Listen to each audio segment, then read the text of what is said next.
Hey y'all, welcome back to Nails by T Kemp. I am TK, and today we're going to do an easy beginner friendly set. And today we're going to be using my trusty silicone hand.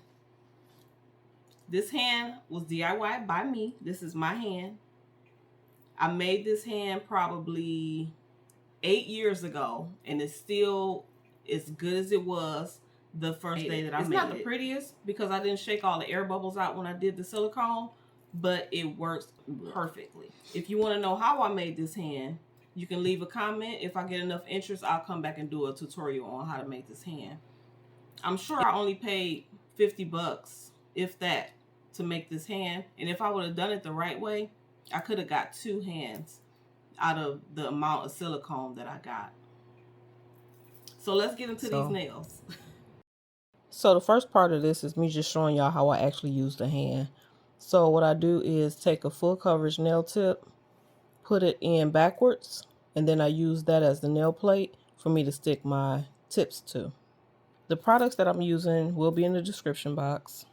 I just want to say that in the beginning of the video, I mentioned that I had made that hand 8 years ago, and that's a shame. And that's a shame because I actually made that hand so I could start my YouTube channel. 8 years later, I got the guts to drop my first video. I doubted myself so much for 8 years. I didn't think my stuff was good enough for people to want to watch. But then I thought about it, like, I know for a fact that I watch people that I don't think do the best nail work or nail art or acrylic or whatever. But I still watch them and I root them on. And while I'm watching them, I'm saying, you know, good for them. Good for them that they had the confidence to start a channel.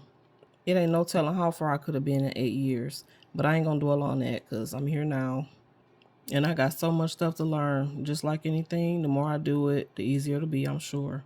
So if you want to start a YouTube channel, just start it. Don't wait for the perfect camera or perfect lights or perfect nothing, because mistakes will be made. And as you go along, upgrades going to be made to whatever equipment you choose to use anyway.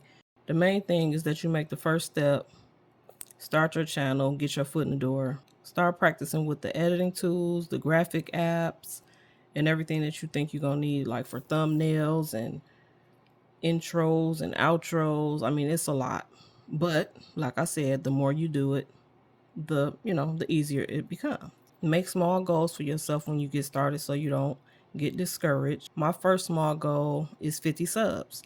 I know that don't sound like a big enough goal, but I think it's a great starter number.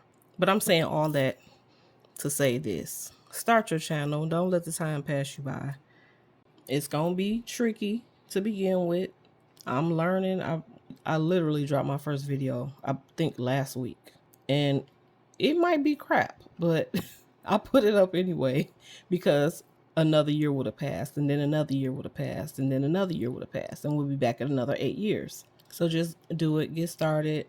So I hope this was a sign if you are looking to start your own videos, or whatever kind of content you choose to make. I hope you just get started. Leave me a comment. Let me know if you are a new YouTuber so I can come check you out. I hope you guys like the rest of this video. I hope you subscribe. I hope you like, and don't forget to comment. And I will see y'all in my next video.